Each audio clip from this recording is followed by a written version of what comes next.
Okay, तो सम of the डिलीटर method को continue करते हैं। यहाँ पे हमने बात ही की थी कि जब हमें क्वेश्चन में गिवन हो कि हमने machine at the start of the year he purchase कर ली है, तो फिर तो कोई मसले की बात नहीं है। क्वेश्चन सिंपल रहेगा हमारा, जैसे कि हमने पिछले लेक्चर में देखा था। क्वेश्चन कॉम्प्लिकेट कब हो जाता है कि जब हमने मशीन परचेज की हो ड्यूरिंग द ईयर, जैसे कि इस क्वेश्चन में हमने मशीन परचेज की 1 जून पे। तो ये क्वेश्चन मैं आपको करके दिखाता हूँ, लेकिन इससे पहले हम इस क्वेश्चन को शुरू करें, हमने ज़रा एक आसान करने के लिए चीज़ को मैंने ध्यान में रखनी है। एक बात आपने देखिए, याद रखें, दो चीज़ें होती हैं। एक चीज़ है आपका अकाउंटिंग पीरियड, और एक है मशीन की लाइफ। जब मैंने मशीन को ड्यूरिंग द ईयर परचेज किया है, start of the year purchase नहीं किया, तो मशीन की लाइफ सेपरेट चलेगी, और आपकी जो अकाउंटिंग पीरियड है वो आपका सेपरेट चलेगा। मशीन की लाइफ, मैं आपको एग्जांपल देता हूँ। यहाँ पे जब मैंने 1 जून को मशीन परचेज की है 2015 में, तो मशीन अपना एक ईयर कब कंप्लीट करेगी? नेक्स्ट ईयर 31 मई 2016 में, या नेक्स्ट ईयर 1 जून 2016 पे, एक ही बात है। तब जाके मशीन अपना 1 साल कंप्लीट करेगी। जबकि अकाउंटिंग पीरियड हमारा जो होगा वो 1 जनवरी से स्टार्ट होकर 31 दिसंबर 2015 पे खत्म हो जाएगा। तो हमने इन दोनों चीज़ों को अलग अलग लेके चलना है। अब जरा बात करते हैं इस क्वेश्चन पे। तो यहाँ पे हमारे पास जो कॉस्ट है मशीन की वो है 2,50,000।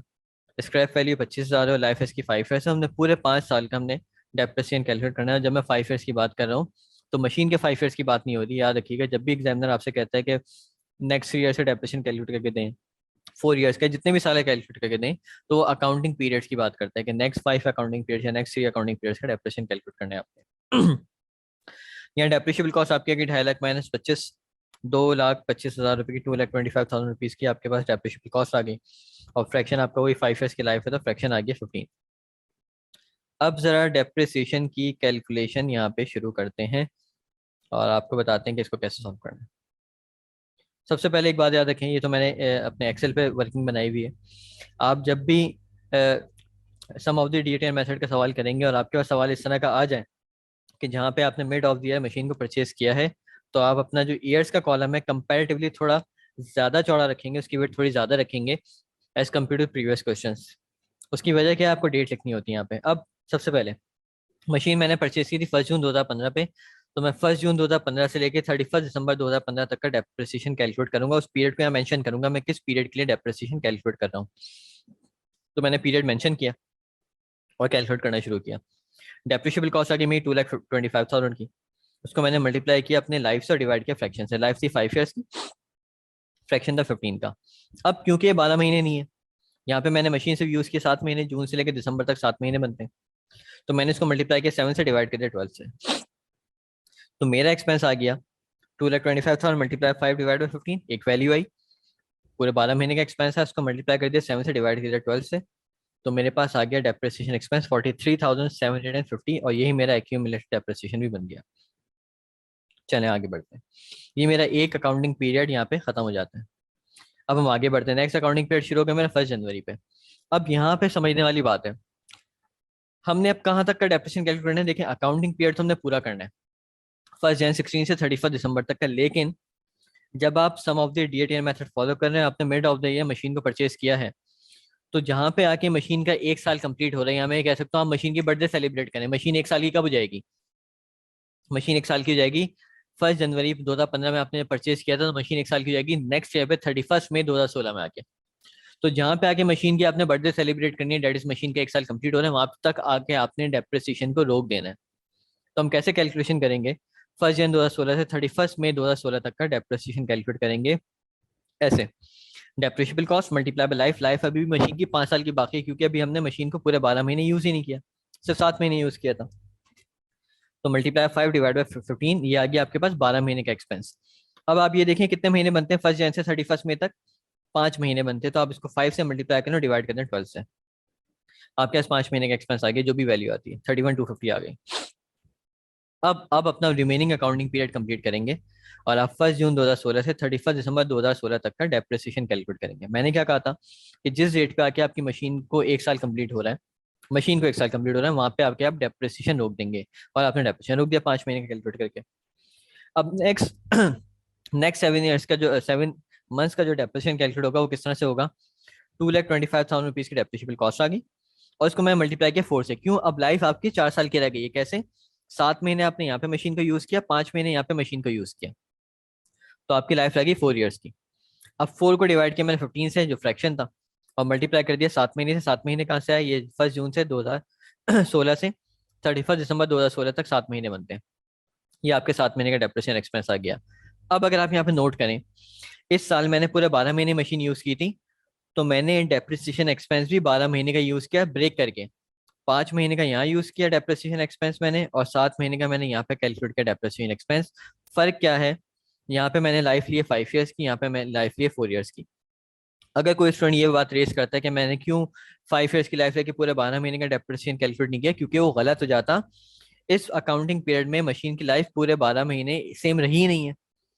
शुरू के 5 महीने मशीन की लाइफ थी 5 ईयर्स की, और रिमेनिंग 7 मंथ्स में मेरी मशीन की लाइफ रही है 4 मंथ्स की, इसलिए मुझे ब्रेक करना जरूरी है। अब मैं मूव करूंगा 2017 की तरफ। जब मैं 2017 की तरफ मूव करूंगा तो अगेन वही बात आएगी, जहां पे मशीन को दूसरा साल कंप्लीट हो रहा है, वहां पे आके मशीन की डेप्रिसिएशन कैलकुलेशन रोक दूंगा। तो मैंने 1 जनवरी 2017 से 31 मई 2017 तक का डेप्रिसिएशन कैलकुलेट किया, क्योंकि यहाँ पे मशीन की बर्थडे सेलिब्रेट करनी है। अगेन 2,25,000 मल्टीप्लाई बाय लाइफ कितनी, 4 ईयर्स की। कैसे 4 ईयर्स की लाइफ है, 7 और 5 महीने मैंने यहाँ यूज किया, 1 साल कंप्लीट हुआ, और सिर्फ 7 महीने मैंने यहाँ पे यूज किया। तो अगेन मेरे पास अभी 4 साल की लाइफ बाकी है। 4 डिवाइड बाई 15 किया, मल्टीप्लाई कर दिया 5/12, जो कि मेरे 5 महीने बनते हैं, ये वाले 5 महीने। तो ये 5 महीने डिवाइड बाई 12, ये मेरे पास 5 महीने का एक्सपेंस आ गया। अब रिमेनिंग जो मेरा अकाउंटिंग पीरियड है उसको मैंने कवर करना है। रिमेनिंग अकाउंटिंग पीरियड मेरा क्या है, 1 जून 2017 से लेके 31 दिसंबर 2017। 2,25,000 की डेप्रिशिएबल कॉस्ट है, मल्टीप्लाई किया लाइफ से मैंने 3 ईयर्स। अब 3 ईयर्स की लाइफ कैसे रह गई, 5 और 7, 1 साल कंप्लीट हुआ, और 7 और 5 ये 1 साल कंप्लीट हुआ। तो 2 साल मशीन को कंप्लीट हो चुके हैं, तो मेरी लाइफ अब कितनी रह गई, 3 ईयर्स की। डिवाइड किया फ्रैक्शन से 15, और मल्टीप्लाई कर दिया। अब ये 7 मंथ्स कहाँ से आए, ये आ गए 7 मंथ्स मेरे 1 जून से 31 दिसंबर के। ये मेरे 7 मंथ्स का डेप्रिसिएशन आया। और अगेन इस साल में मैंने क्योंकि मशीन को पूरे 12 महीने यूज किया था, तो ये 12 महीने का डेप्रिसिएशन मेरा रिकॉर्ड हो गया 5 और 7। अगेन इस साल में भी मेरे पास पूरे 12 महीने through out the 12 months machine की लाइफ सेम नहीं रही। यहाँ पे शुरू के 5 महीने मशीन की लाइफ थी मेरे पास 4 ईयर्स की, और यहाँ 7 महीने मशीन की लाइफ थी 3 ईयर्स की। अब नेक्स्ट ईयर पे मूव करते हैं। 3 अकाउंटिंग पीरियड्स हमने कवर कर लिए, 2 साल यहाँ पे कवर हुआ, तीसरा साल यहाँ पे कवर हुआ। हमने 5 अकाउंटिंग पीरियड्स का डेप्रिसिएशन कैलकुलेट करना था। आगे आते हैं। अगेन मैं 1 जनवरी 2018 से चलूंगा, और 31 मई 2018 तक जाऊंगा। क्यों, क्योंकि मैंने उस टाइम पे आके या उस डेट पे आके डेप्रिसिएशन को रोक देता हूँ जहाँ पे मशीन अपना ईयर कंप्लीट कर रही होती है। तो 31 मई 2018 तक का डेप्रिसिएशन कैलकुलेट करूंगा। 2,25,000 रुपये मेरी cost, depreciable cost, multiply by life 3 years की, डिवाइड बाय फ्रैक्शन, और ये 5 मंथ्स आ गए मेरे। 1 जनवरी 2018 से 31 मई तक के 5 मंथ्स आ गए। ये 5 मंथ्स का एक्सपेंस मेरा बन गया 18,750। अब मैंने रिमेनिंग अकाउंटिंग पीरियड अपना कवर करना है। रिमेनिंग अकाउंटिंग पीरियड मेरा क्या है, 1 जून 2018 से लेके 31 दिसंबर 2018 तक का, जो कि 7 महीने बनते हैं।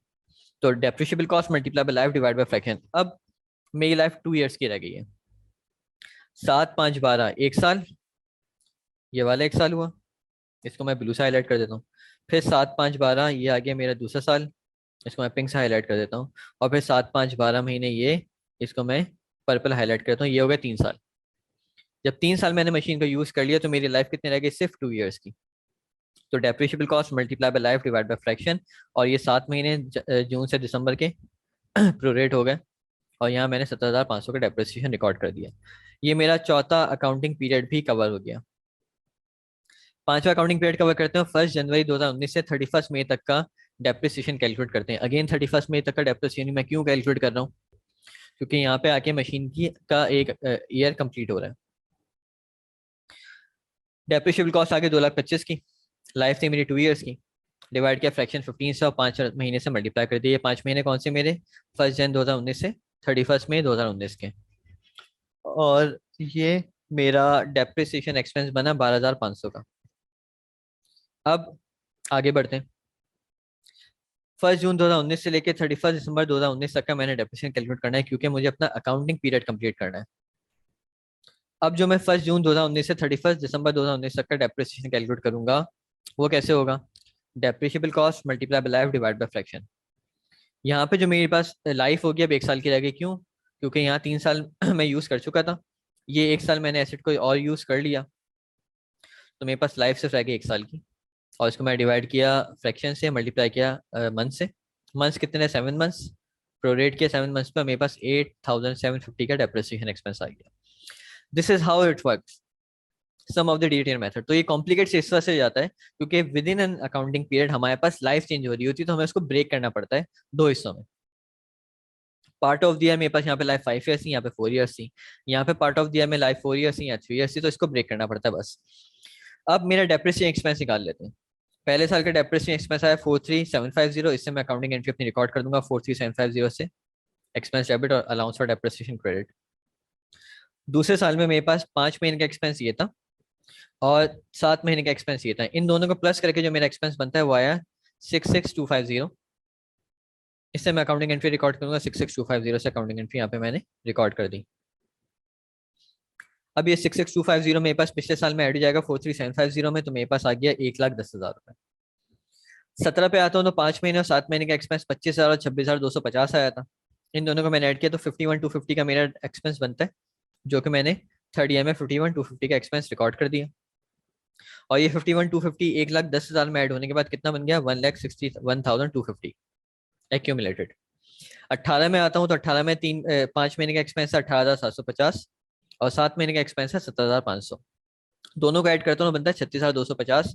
इससे मैं अपनी अकाउंटिंग एंट्री रिकॉर्ड कर दूंगा 2018 की 36,250 से, 36,250। इसी तरह से 36,250 को मैं ऐड कर लेता हूँ 1,61,250 में, तो मेरा एक्यूमुलेटेड डेप्रिसिएशन अपडेट हो गया 1,97,500 पे। और अब लास्ट ईयर को भी समझ लेते हैं। यहाँ पे 5 मंथ्स का एक्सपेंस है 12,200 और 7 महीने का एक्सपेंस था 8,750।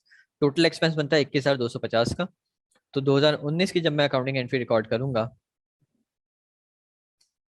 तो वो इस अमाउंट से रिकॉर्ड हो जाएगी मेरी 21,250 रुपये से। और मेरा जो एक्यूमुलेट डेप्रिसिएशन है वो 197,500 में ऐड होके 2,18,750 बन जाएगा।